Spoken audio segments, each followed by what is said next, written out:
Bismillahirrahmanirrahim. Assalamu Alaikum, everyone. Welcome back to the channel.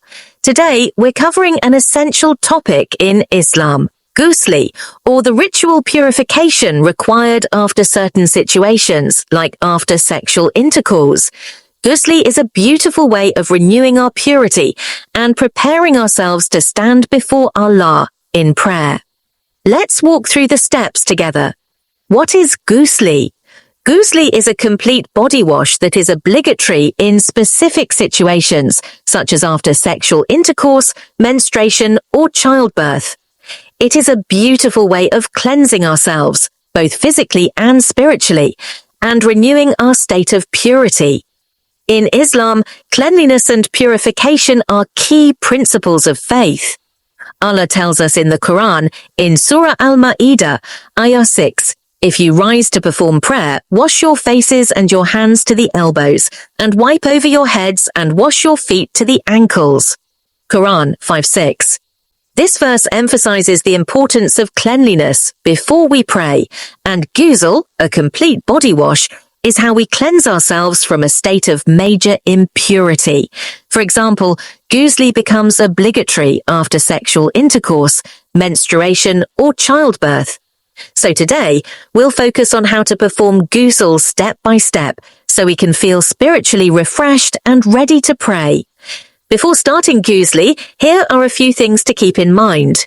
1. Ensure you have access to clean water. 2. Find a private space, as Ghusl is a personal and modest act. 3. Remove all clothing.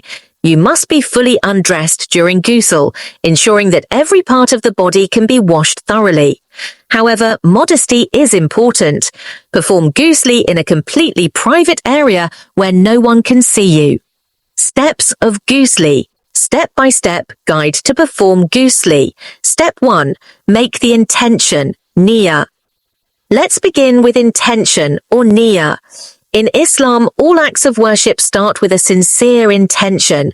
Silently decide in your heart that you're performing Ghusl for the sake of Allah, to cleanse yourself from impurity.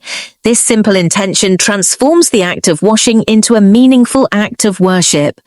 Step 2, say Bismillah.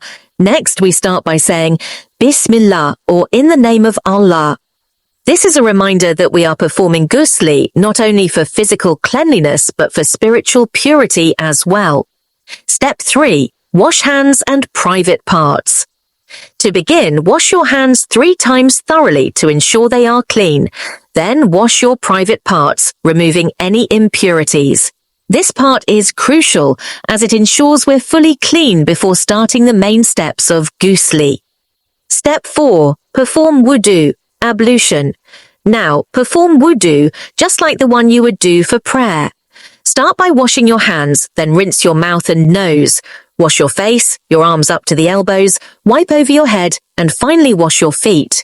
Some scholars say if you're short on water, it's okay to simply rinse your mouth, nose, and wash your face, but otherwise, it's good to do the full Wudu.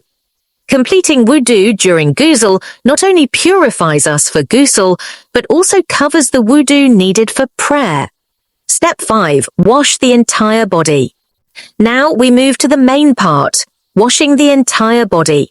Start with the right side first. Pour water over your right shoulder and let it wash down your body. Then move to the left side and do the same. Finally, pour water over your head and ensure that water reaches every part of your body, including areas like the back, under the arms, and between fingers and toes. Some scholars recommend washing each side 3 times, but as long as you're thorough, you're fulfilling the requirement. Step 6, ensure complete coverage. Narrator.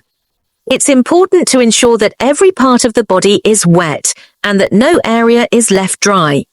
Pay attention to areas like behind the ears, the navel, and under the hair if you have long or thick hair. Water should reach every part. And that's it. A complete and simple way to perform Ghusl. Just to summarize, remember these steps. 1. Make your niyyah. 2. Say Bismillah. 3. Wash hands and private parts. 4. Perform Wudu. Wash the entire body thoroughly. By following these steps, you're preparing yourself not only physically, but spiritually to worship and draw closer to Allah. Thank you so much for watching. I hope you found this guide helpful.